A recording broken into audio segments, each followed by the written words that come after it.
Welcome to the eCommerce Expert Podcast, where we get up close and personal with the superheroes of e-commerce, getting them to reveal their most profitable tactics and strategies to help you level up your e-commerce game.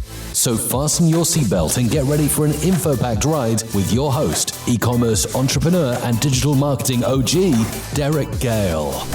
Welcome to the eCommerce Expert Podcast. Today, we are going to talk about email. Email is probably, and I think SMS. I mean, two channels that, look, I've been doing email marketing since the late 90s. It's been a long, long time. Email marketing has evolved, but it's still, I hear it every, at least once a year, somebody says to me, isn't email dying? Isn't email dead? And I just shake my head because it's still my highest ROI channel. Nothing has stood the test of time like email. And, when people say to me, well, Derek, email, isn't social media going to kill it? Like, won't people just use Messenger and WhatsApp and stuff like that? And my response is, okay, when Facebook needs to get a hold of you urgently, do they send you something through Messenger? No, they email you. They don't even trust their own freaking platform. So email is unbelievably important. And today's guest is somebody that is so deep in email. He's built one of the leading email marketing platforms for the e-commerce industry. So without further ado, I'd like to welcome Jimmy Kim to the show. Hey. Jimmy, thanks so much for being here. Hey, Derek. Thank you for having me. Very excited to be here and to share what we're doing over here. Yeah, I was going to ask your origin story, but when did you start SendLane? How long have you been doing this for? SendLane's story is one of those unique stories that, though we started in 2013, it was never actually intended to be a business. It was intended to be a platform that we used, right? I know you know Onyx and Golf, for example, but he was one of the co-founders. But we essentially built a platform for ourselves to make money for ourselves because we were tired of using MailChimp and Aweber and GetResponse and these guys that just didn't get what we were doing ultimately, right? So that's where it started for us. But, our story continues on. It was about 2017 when I personally decided that I was bored of the things that I was doing. I had a e-commerce / D2C business that I owned. And then I also had a, what's that called again? Also had a software company. It was kind of like internet marketing, like make money online, teaching people how to do things or, doing like software around things that we could automate, right? So I had a lot of things going on, but the reality was my heart wasn't in it. And I wanted to go put my effort into something I really wanted to build as a big business, right? We all have entrepreneurs. We all think about what big business can we build, right? This was my big business. And so I decided that I wanted to go build a startup because I thought it would be so easy. And so, my first two businesses were a hit and God, this must be easy. So I'm going to go build a startup. So that's when I decided and looked at SendLane and I said, shit, man, we built something pretty cool so far. It works. It's making us money. We learned something called the deliverability. Can we take this and now figure it out? And that's probably one of those fun lessons that we learned where went through a lot of struggle. We eventually figured out that I couldn't be a platform for everybody. I needed to be focused on one vertical. And I said, well, looking back, the place that I see the biggest opportunity is e-commerce because I saw a growing, budding ecosystem is brand new. I saw that there was a lot of opportunity. I still think it's in its infancy of what it might be into the world, into the future, and how it ties into the future. So I said, that's the place I want to be. Now let's solve the problem. I'm not here to solve email, but I looked back and I said, what was my biggest problem that I had as a merchant and as a marketer merchant? Was actually my marketing tools. And I wasn't talking about just one, but the fact that I had to log into 9 of them and connect them to my Shopify store just to run and operate my business. So my story has been, I know email is the game and that's what I love, but my version and vision of SendLane has always been unification. And what I'm talking about is unifying the stack and eliminating the stack, yet giving more power, more data, more tech to the user because you can bring more together. So today we're an email and SMS marketing automation platform. I don't know when this podcast drops, but in the next 60 days, our reviews products comes out. So our reviews, right? Product reviews, the ability to collect them, to moderate them, to repost them, to use them as UGC into your emails and SMS. You'll have that, right? Segment their ratings, be able to automate the response. This is stuff that you got to have unified under one platform for e-commerce because now right off the back, as soon as we release it, you can do 2 things that you could never do in market until today, like dynamic abandoned cart reviews.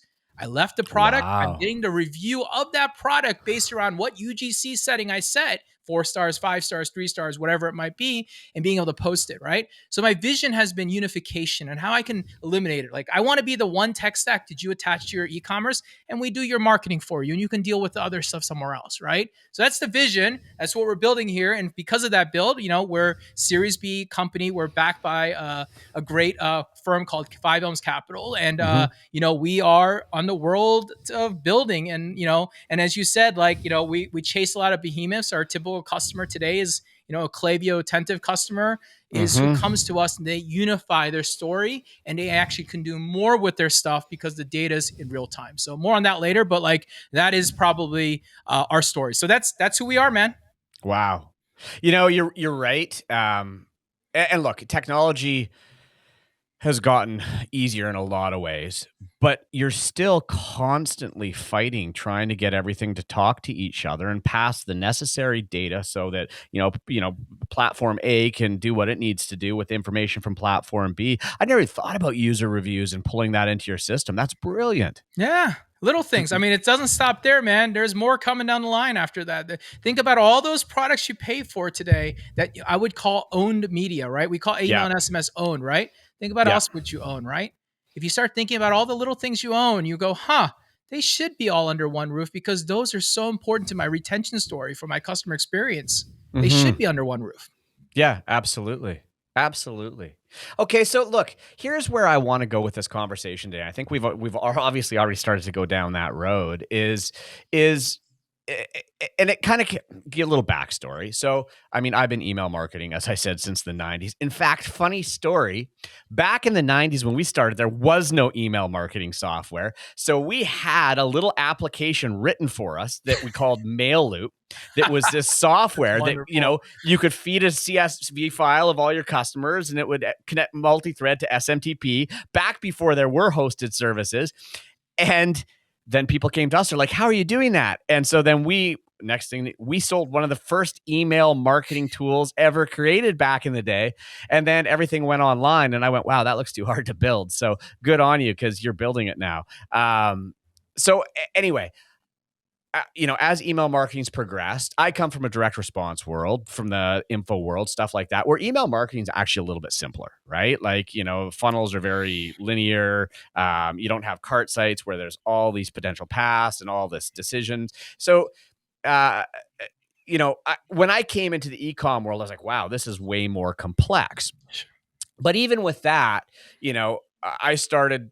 And I think most people you have a list of customers, you might segment it into a few logical ways and then customize your promotions to a few of those things, right? Most people set up an abandoned cart email that everybody gets the same bloody abandoned cart email. And if it works, it works. If it doesn't, it doesn't. Email and e-commerce has leapt forward in what you can do. And I feel like I'm even starting to play catch up and go, holy crap, there's all this stuff I'm not doing. And I don't think most e-com entrepreneurs are. So let's dig into that. Let's talk about what's kind of the cutting edge of email and SMS and email and what do we need to be doing? Yeah, Derek, I love how you kind of set the stage for me. And I know you don't even know what I'm about to talk about, but you set the stage for me. So you said some of the most important things I say. We run campaigns, right? Okay, I'm going to zap back 20 years. We're only going to use 20 years, Derek. We're not going to use 30, 40 years here. 20 years, right? Okay, we're just going to 20 years.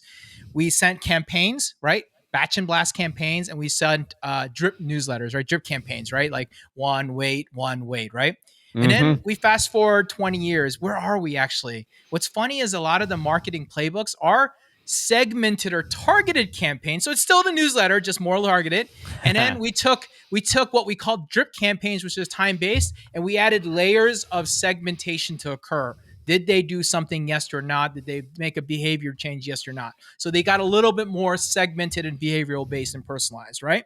And I think that we've done a good job there. But what I started to really realize and what we as marketers and something that I've been doing and I've been working with different people on is realizing that there's a lot of things that we miss as email marketers inherently. And this is where this topic really gets interesting, right? So I want you to flip your head real quick into the acquisition space first, right? Acquisition marketing, right? What do? We go target our audience. That's your top of the funnel, right? You go out and find those people, you target them contextually, and then you do your first layer of prospecting under there where they're a little bit warmer, 2% audience, you put them in there, and then you retarget them to close them. Now, in retention marketing, we spend all this time what I would call prospecting, because your newsletters are prospecting. Think about it, right? You're collecting your targeted audience and you're sending in an email of a targeted campaign and you're prospecting to net. And all these people are clicking. And somewhere along the line, we said, hey, 4,000 people clicked on this email and only 150 of them bought. And we let the other 3,850 slip by. Yeah, we targeted them with another campaign or so. But I said, why aren't we utilizing and leveraging those contextual data clicks right there, right? Doesn't leverage of intent and start thinking about it deeper, right? Why can't you tag those users that they're clicking on the supplement or the men's clothes or men's? I always use the simple thing of like the analogy of like, if I'm selling men's shoes, I mean, not shoes, I might have men's, women's, and kids, right? Stop sending to people who click on men's all the time. Stop sending them women and kids shoes, basically, right? That's the idea of contextual data. So now let's think about it deeper now. So I'm walking down the street. I'm going to tell you how purchasing behavior happens today, right? And we can see this in the data all the time. And what's really cool is people, of course, they browse on mobile, they shop on mobile, but they convert on desktop. Yes. There's a reason this is happening. This is very simple. 5 p.m., man, I'm walking down the street with my wife. I'm about to have dinner and I'm on my phone too much, as always, right? And I get a text message. Hey, it's Bob's Shoes and they're doing 20% off. Cool, man. I click on it. And then I forget because I had to put my phone down to eat, right? And then I get back on my phone, 17 Facebook messages. There's no way I remember, right? But then I get home 3 hours later and I have an email waiting for me in my inbox, right? I have an email waiting for my inbox that says, hey, by the way, you clicked on the 20%. Here's your coupon. Don't forget. Oh, yeah, I better buy that and figure out that sale. Today, that doesn't exist today. People do all sorts of things. I want to retarget my unopeners. That makes no sense. They've shown you no intent, but now we're retargeting our unopeners, right? We should be targeting the people who are showing intent and an interest in what you're working on, right? Yeah. That's where we start thinking about. So in my world, when I think about contextual targeting, I think about the change of how you should be running newsletters. Today, we run newsletters because it's an event, it's a holiday, it's a reason we have to send it. But why not treat it like prospecting campaigns like you do in acquisition? In acquisition, we create a targeted audience, your 2%, your 1%, whatever that number is, and you start advertising. And when they click, you take them out of that funnel. Where do you put them? In your retargeting funnel to close that deal. And you retarget them over and over and over until they purchase or they disappear or they end up back on the top of the funnel, right? Think about why we're not doing that in retention when acquisition and retention are the yin and yang. Use retention. You've got the most targeted audience in front of your face. And you could take those people and say, these are the specific people I know are the hottest and most likely to buy. When they are clicking on that email, they're telling you now they're even interested in exactly what you're telling them. And if you can take those people and inherently put them in an opposite funnel where you put focus on the person, that this is what we're doing. We learned that focus is important because buying cycles take time. So you use focus and you contextually target them for the next 7-10 days till they make a purchase, or you put them back on top of the funnel just like you would in acquisition. So thinking like that is where we think about it, the future. And that's what I see into the future as an email marketer, someone who's been around. We can't keep following the same playbook. The playbook's been in front of us. Acquisition already figured it out. We just need to be better adapting it. Now, is it more work? Yeah. Is it sexy? No, not at all. It's actually ugly. But the reality is the one big thing I always say to people is that in top of the funnel, acquisition funnels, retargeting is my favorite thing because you can be a blind man and you're shooting in a barrel most of the time, right? It's so easy compared to prospecting, right? Sure, 100%. It's the same thing with email, man. We all know, we like to work on our engaged data, our engaged clicks. But what about actually taking those clicks and you doing something with them instead of just following them up with another campaign because they're engaged with you? And that's where the change in mentality, in my opinion, is changing in 2023 into the future. And that's something that I'm out, fully tested, seeing it work, seeing it happening with their customers, seeing the smartest marketers already doing it. And I'm out there talking about it because, with some of the things that we do is why we believe in the unified vision and why our platform is unique. Is that there are no data delays. You are unified, so you have a unified message. And then third, you can do what I just told you, contextual targeting. You can tag your users based on their clicks, based on their specific clicks on an email so that you can automate an automated flow and exclude them for your future campaigns till they're out of it, right? You can create that entire prospecting campaign flow because that's how much I believe in it, right? That's how it's built, the design for that reason. So that's what makes us different. But that's also what I believe is what is going to change in the market because, dude, like we have less budgets. ROAS is going up. Like ROAS is going down. I'm sorry. And, we have less money and we're not really sure what to do. Well, we all turn to retention. That's why retention gets hot on recession, right? But the reality of it is, if you're going to get hot on that, let's start really doing the good things for our customers. Doing it properly. So just to really drill down so the listeners actually understand what you're talking about here. Because if you say to me, well, retarget, some people say, well, I send a campaign and then I send a follow-up email. What you're talking about more specifically is I send out an email and customer A clicks on a link and goes to product A, customer B clicks on a link, goes to product B. They're now put into two totally different sequences based on the behavior on the website and what they actually did. Exactly. Gotcha. So here's the question. How far down do you go in because I feel like, when you get to some of these stores, there's so much. How do you figure out where to target and where to break? Categories. So you don't need to go drill down at the product level. You need to drill out at interest. Most people who are interested in a certain product is usually interested in the category specifics. So categories, most companies, if you have more than like 6-8 categories, you probably have another problem of SKUs and issues there anyways. Like there's might be too broad maybe, or you just need to realize that most your SKUs don't get the activity and you just focus on the top 6, for example. And so most people, I tell them, try to categorize between 4 and 6, and that's the funnels you create. And if you put some dynamic content behind some of those areas, it's always ever changing. So you always are putting people in the start of the funnel and then top and then bringing them back out. And so it's like a constant loop that you're putting people through. So yeah, you miss some people that aren't, but they might not purchase. In your mind, immediately you go, well, if I take people out of my daily campaigns, then they'll miss my next sale. But the idea is let's accelerate that sale by bringing them into the topic that they're most likely going to purchase on because they've shown you the intent via the click. And you can get deeper with this, more than just a click. You can look at past buying behavior. You can look at any of those. So you can say things like they click 6 times on this type of thing. Once 6 tags are added, then you can go ahead and do something else, right? Like think about it dynamically, whatever that trigger might be for your business. Not every business is the same, by the way. So. Yeah, and I get that. So as I'm kind of walking this through in my head, so let's say I have St. Patty's Day is coming up, and I've got a 3 or 4 day flash sale that's running over the St. Patty Day weekend, right? So I've got the 3 or 4 emails queued up that are hey, here's the big sale. All these on sale. Check it out. Check it out. So what you're suggesting then is day 1 email goes out, a percentage of the less clicks and they indicate their category. We retarget to them based on their category. They're pulled out of the main sequence. That main sequence still continues to go to the list that didn't click, but each time we're pulling out more clickers and they're engaging, right? So and I'm just trying to break this down because it's a lot for people to wrap their heads around, especially for people that have just been in the click, send. And what's interesting about this is, I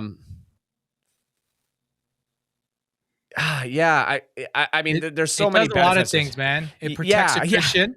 For example, protects attrition. Like you don't get unsubscribers because you're not being irrelevant. You're staying relevant to what they're telling you. That's the number one thing. Number 2, it shortens sales cycles. Look, I'm not telling you that it's increasing your sales cycle or I mean like making more money, but it is increasing the speed of your sales cycle because you're being targeted and you're talking to them. And then like you're learning your customers better, man. Like that's the bigger thing. Like you learn your customers and you quickly realize, only some of my customers like certain things and we should stop emailing them about anything else. Full stop. Yeah. Interesting. Okay. So let's talk about how SMS plays into all of this. Because you guys do SMS as well. Yeah. Right? So here's my big thing about SMS. And I'm going to be controversial as hell here because this is not what people want to hear. But I think people abuse SMS. I think that we do batch and blast like we did in email in 2008. Like people forget we did this story already, guy. Like we already were batching and blasting. But this time we have tools. Why don't we use them? You know what's funny there?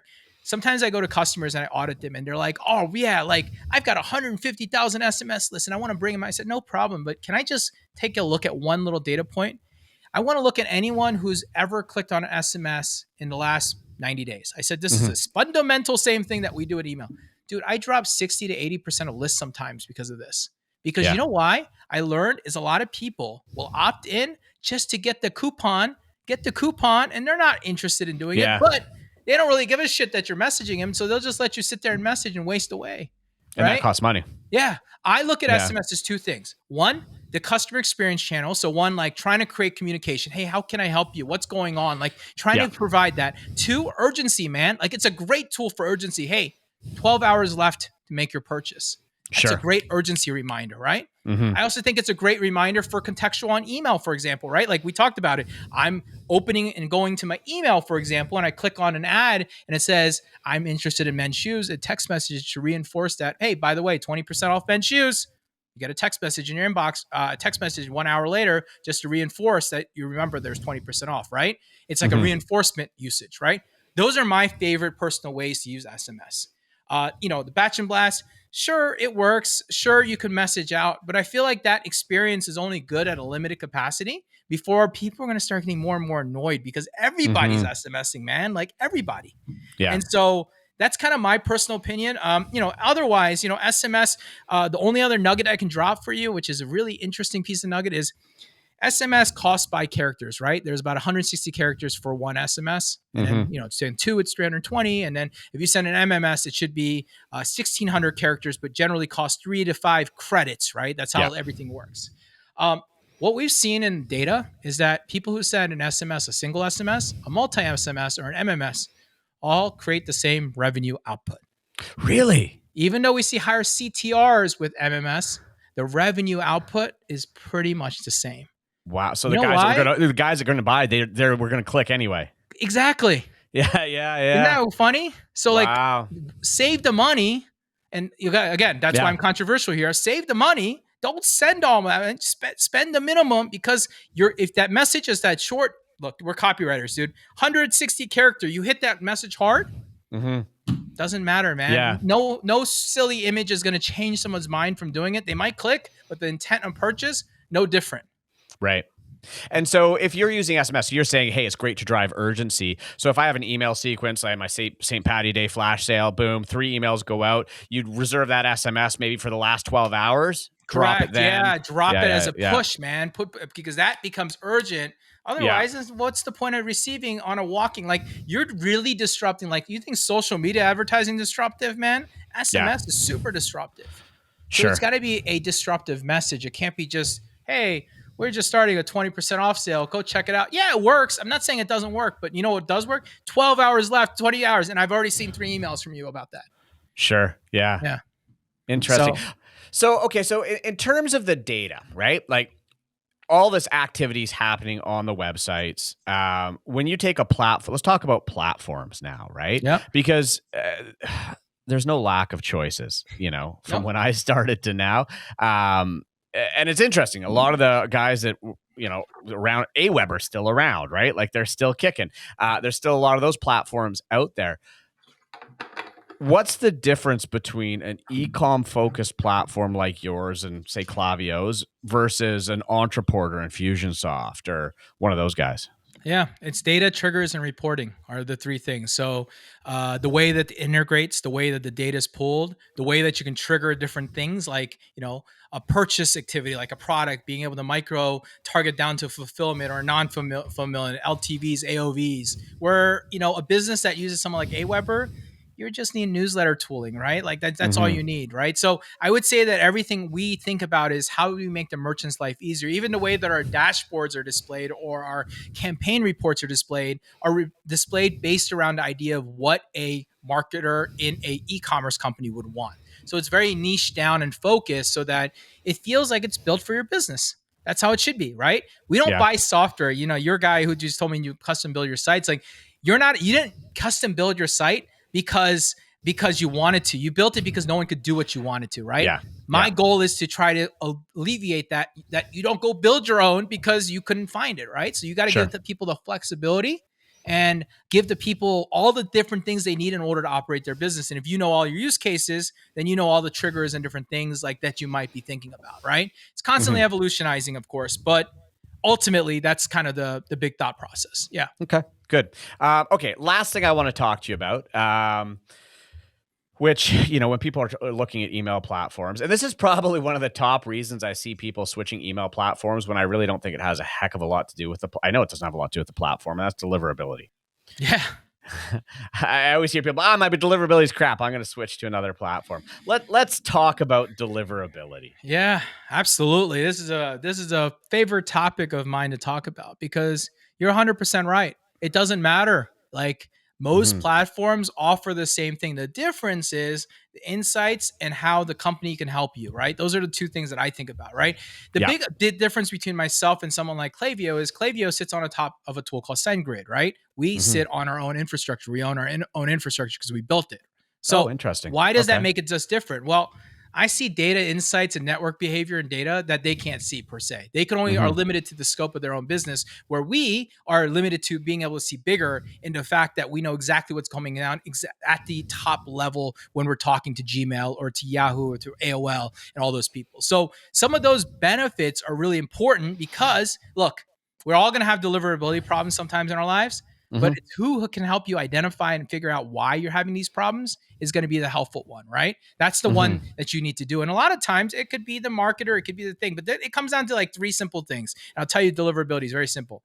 First and foremost, it's your setup, right? Your setup's not set up. Something's just Yeah. Two, basics. Yeah. It's content. It's actually your content causing a lot of that a lot of times because we see that thing. And then three is data. People forget that just because they bought from you 12 years ago that they don't probably exist anymore, or they don't want to hear from you, or they think you're spam, right? The internet moves too fast. Sure. You can't think there. So those three basic things are what we see most of the time people struggle with. There's a million other things that I can go through, but really those are the ones that we see.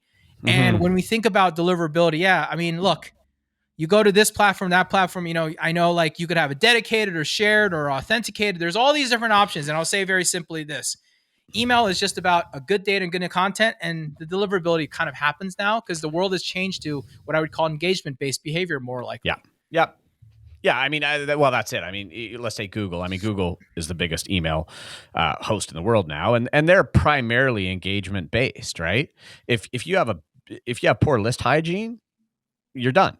Correct. So and I've heard lots of different kind of recommendations for this. My rule is 120 days inactive, they're gone. What's your kind of threshold? So my threshold isn't as clean cut on that because it's really business dependent, right? So I would say like a CPG product, right? I know a life cycle of a CPG product is generally about 60 to 90 days, right? So you should be thinking about that, adding buffer for a lead cycle. So 120 days, I think you would be classified CPG, I guess. Do you consider yourself CPG with supplements, or what do you, is it supplements? What do you call that?